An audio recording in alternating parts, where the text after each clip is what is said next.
Hello everybody, welcome back. I'm Dave. I hope you're having a great day. Well, we're only just over 3 weeks away from Strongsville. I'm real excited. I can't wait to get there, meet everybody, and have a great time.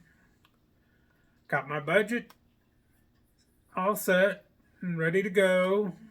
I'm working on my want list. There's a couple cards that I really want that are going to be almost guaranteed to get, and then a few other things that I'll see what they have and make my plan, but I'll put together another video here before Strongsville detailing my plan. But the main goal of this, I got a few pickups here that I've picked up in the last month or so that I'll get to show off. So let's get to looking at some cards. First one is from the Mike Payne 300 Great Cards. It's a 1970 Hank Aaron. This card reminds me a lot of the 67 Mickey Mantle, where he's just standing up against a brick wall. But anytime you can pick up a Hank Aaron, it's a great thing. So next is a 1969 Tom Seaver. Only in a 4, but real great looking card. The centering and everything looks absolutely stunning. If you look at it at the right angle, there's a little bit of surface damage on one of the corners where it looked like somebody tried to write something on a piece of paper and had that underneath it, but you can barely see it.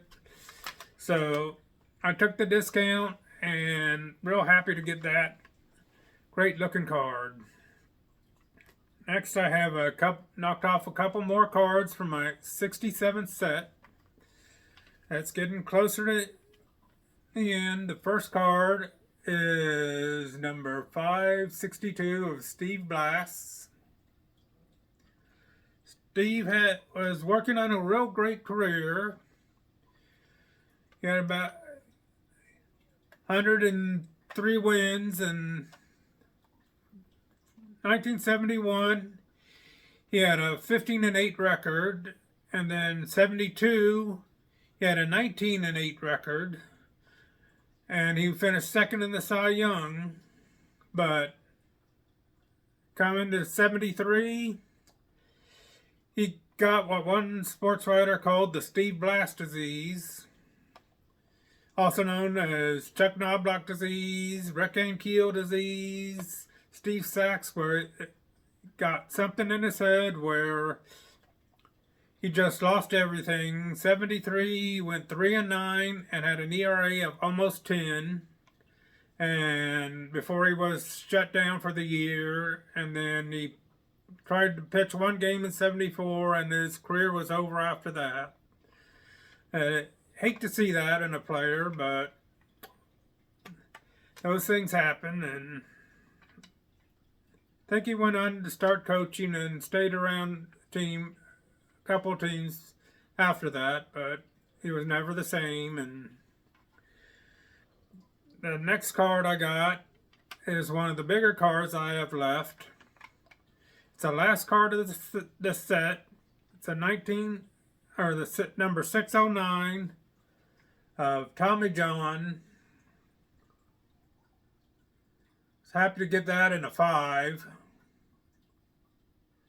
Being the last card of this set, we all know what damage can usually come to that, and hopefully he'll get in the Hall of Fame, hopefully one day, and because he really deserves it. What he went through, the way just with the surgery he had that can help everybody anymore. He's really deserves to be in the Hall. Next is another 67. It's a card I had, but it was raw and it had a big crease on it, and I've been wanting to upgrade it. And finally found a good substitute for that card. It's Boston great Carl just Yaz. I can never pronounce his name when I'm trying to. But happy to get that. Now I got a card from one of my favorite sets. I'm silently trying to pick up some Hall of Fame cards from this set. I'm not ready to build the whole set yet, but I'm trying to pick up a few Hall of Famers from the set. It's 1954, and I picked up the Duke Snider. I said,